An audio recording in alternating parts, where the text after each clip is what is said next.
Hello students, welcome back. Here we are continuing our chapter 5th of class 12, that is very important chapter, Principle of Inheritance and Variation. एक question आपको मिल जाएगा आपके exam idea में भी और even काफ़ी बार boards में भी आया हुआ है. क्या क्वेश्चन है वो?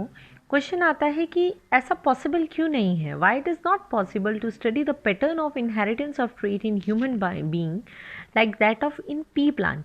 यानी जिस तरीके से मेंडल ने पी प्लांट में स्टडी करी करेक्टर की, इसी तरीके से करेक्टर्स की स्टडी करना ह्यूमन में पॉसिबल क्यों नहीं है.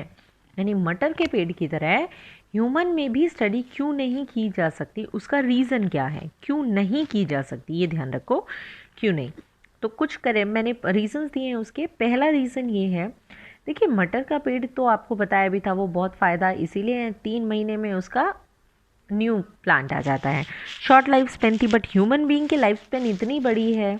पूरे लाइफ में एक ह्यूमन के करेक्टर्स को आप देखें, फिर नेक्स्ट जनरेशन में देखें, तो ये पॉसिबल ही नहीं होगा कि किस तरीके से ह्यूमन बीइंग में लाइफ स्पेन की स्टडी की जा सके.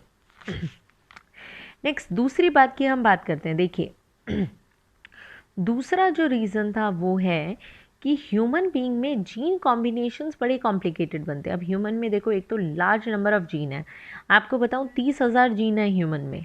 अब ह्यूमन में इतने ज़्यादा जीन हैं, कैसे उतने कॉम्प्लेक्स वो बन जाएगा, उसकी स्टडी पॉसिबल नहीं है. पी प्लांट में तो बहुत कम है उसके कंपेयर में.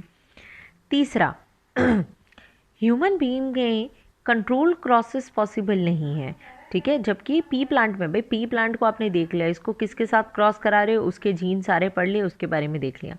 ह्यूमन बीइंग में तो पॉसिबल नहीं है ना कंट्रोल्ड कराना. ह्यूमन बीइंग में जो मैरिजेस हो रही हैं उसमें जो करेक्टर्स आ रहे हैं, फिर उसके करेक्टर देखने के लिए उसकी पूरी जनरेशन पीछे तक की स्टडी करनी पड़ेगी, जो पॉसिबल नहीं है. तो ये 3 रीज़न मैंने बताए जिसकी वजह से पी प्लांट की तरह ह्यूमन की स्टडी नहीं हो सकती. ध्यान रखेंगे. एक क्या है, उसका लाइफ स्पेन का छोटा होना.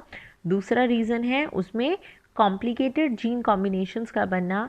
और तीसरा रीज़न है कि कंट्रोल्ड क्रॉसेस ना हो पाना. तो क्या करें, क्या ह्यूमन की स्टडी ही ना करें? ये तो पॉसिबल नहीं है. ह्यूमन की स्टडी भी करनी ज़रूरी है, क्योंकि मेन एम हम बाकी किसी पर भी स्टडी कर रहे हैं ताकि हम अपनी लाइफ को इजी बना सकें. तो अपनी प्रॉब्लम सॉल्व करनी तो बहुत ज़रूरी है. तो इसीलिए इसका जो अल्टरनेटिव मेथड है वो है पेडिग्री एनालिसिस.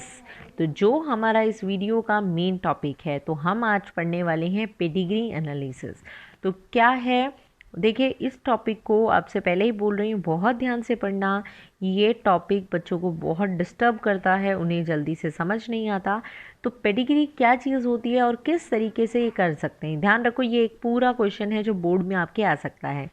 क्यों पी प्लांट की तरह स्टडी ह्यूमन में नहीं कर सकते, और अगर ऐसा नहीं कर सकते हैं तो कौन से दूसरे तरीके से हम स्टडी करेंगे. तो अल्टरनेटिव मेथड पेडिग्री बता चुकी हूँ मैं आपको. अब हमें बात करनी है कि पेडिग्री क्या चीज़ है. आपने तो आज तक नहीं सुनी इस पेडिग्री के बारे में, पेडिग्री एनालिसिस क्या चीज़ है. So let us now move to the pedigree analysis.